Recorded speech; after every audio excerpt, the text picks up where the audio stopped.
وہ لوگ جنہوں نے کودے کر اس چمن کو زینت بخشی ہے، وہ لوگ جنہوں نے کودے کر اس چمن کو زینت بخشی ہے، دو چار سے دنیا واقف ہے، گمنام نہ جانے کتنے ہیں۔ میں سب سے پہلے یہاں پر آئے ہوئے تمام ہی ساتھی، تمام ہی بزرگ، تمام ہی بچوں کو آج کا دن یوم جمہوریہ تہہ دل سے مبارکباد۔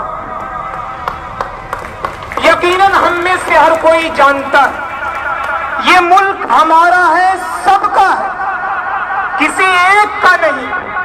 کوئی دعویٰ نہیں کر سکتا کہ یہ ملک صرف میرا ہے۔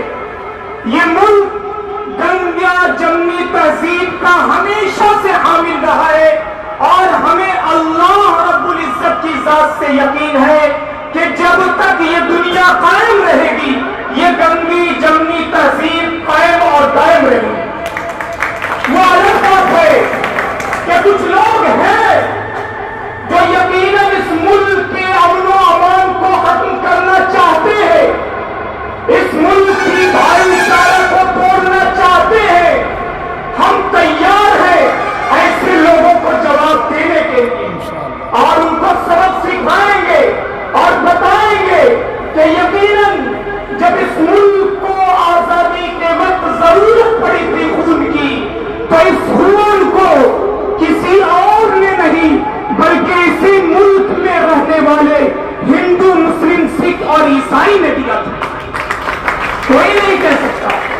اس لیے میں صاف لفظوں میں یہ کہتا ہوں کہ جتنا ضروری مذہب اسلام کو ماننا ہے اتنا ہی ضروری اپنے ملک کے حفاظت کے لیے قربان ہونا بھی۔ دنیا کچھ کہے، دنیا کیا کر رہی ہے، اس سے ہمیں کوئی فرق نہیں پڑتا۔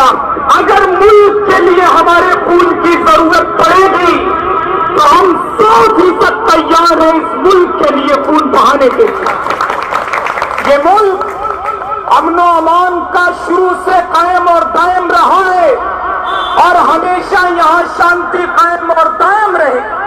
یہ چند لوگ ہیں جو مٹھی بھر ہیں، یہ چاہتے ہیں کہ آپس میں فساد کرا دے، آپس میں ان کے بیچ رشتے کو ختم کرا دے، ان کا عید اور ہولی آپس میں جو یہ مل کر کرتے ہیں یہ ختم کرا دے۔ ارے کتنے آئے، کتنے آئے، کیسے کیسے آئے، چلے گئے، لیکن ہندوستان کے اندر جو بھائی چارہ شروع سے قائم ہے اور رہے گی، اور اللہ سے ہم یہی یقین رکھتے ہیں کہ انشاءاللہ ہمارے ملک میں ہمیشہ جس پیار و محبت سے لوگ رہتے تھے رہیں گے۔ ہم کیا سمجھتے ہیں؟ ہم یہ سمجھتے ہیں کہ صرف ایک دن ترنگے کے سامنے کھڑے ہو گئے، ہم نے محبت کا ثبوت دے دیا۔ نہیں میرے بھائی، آپ کو بھائی چارہ ہر میدان میں قائم رکھنا ہے، گلے سے گلے ملا کر چلیے، ہندو مسلم کا نعرہ بلند کر کے چلیے، اس میں کوئی چھوٹا اور بڑا نہیں، ملک میں سب کا برابری کا حقدار ہے، سبھی اس ملک کو آزاد کرانے میں رہے۔ اس لیے جب ضرورت پڑے گی خون بہانے کی تو انشاءاللہ برابر کے ہم سب شریک رہیں گے انشاءاللہ، اور ہم کوشش کریں گے کہ ہر چوراہے پر، ہر نکڑ پر، ہر گلی میں نفرت پھیلانے والوں کا شکنجا کسیں گے، ان کم بختوں کے خلاف آواز بلند کریں گے۔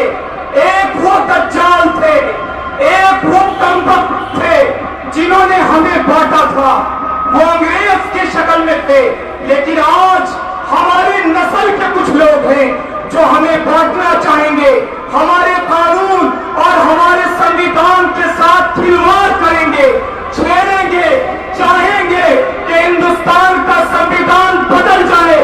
لیکن یاد رکھیے بابا صاحب نے جو قربانی دی تھی اور جس خون اور پسینے کے ساتھ ان کی ٹیم نے سنویدھان کو بنایا تھا، یقیناً ان کے جانے کے بعد ہم میں سے ہر ایک کی ذمہ داری ہے کہ ان کے خون اور پسینے اور ویروں کی قربانی کو بھلائیں گے نہیں، اور ان کے بنائے ہوئے سنویدھان پر عمل کرتے ہوئے اس ملک میں امن و امان قائم رکھیں گے انشاءاللہ۔ آج کا یہ دن، آج ہی کے دن 15 اگست 26 جنوری 1950 کو ہمارا سنویدھان لاگو ہوا تھا۔ اس سنویدھان کے اندر سب کو برابری کا حق، سب کو آپ کھل کر عبادت کر سکتے ہیں، آپ کھل کر کے اپنے حق کے لیے آواز بلند کر سکتے ہیں۔ آپ کی اگر آواز نہ سنی جائے تو آپ سڑکوں پر سکون اور اطمینان سے کھڑے ہو کر اپنی آواز ہندوستان کے کرسی پر بیٹھے ہوئے لوگوں تک پہنچا سکتے ہیں، لیکن اس کے لیے ہمیں ملک کے اندر دنگا فساد نہیں کرانا ہے، ملک کے امن و امان کو قائم رکھا ہے۔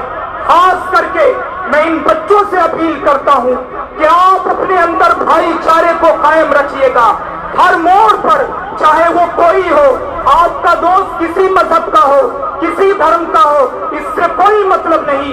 ہمارا سنویدھان ہمیں برابری کا حق دیتا ہے، نہ کولے کا، نہ گورے کا، نہ بڑے کا، نہ چھوٹے کا، نہ ہندو کا، نہ مسلم کا، نہ سکھ کا، نہ عیسائی کا۔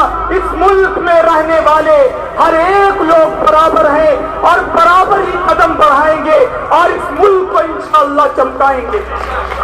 اللہ رب العزت ہمارے ملک کے اندر امن و امان قائم فرمائے اور نفرت پھیلانے والے لوگوں کو اس ملک سے خاتمہ نصیب فرمائے۔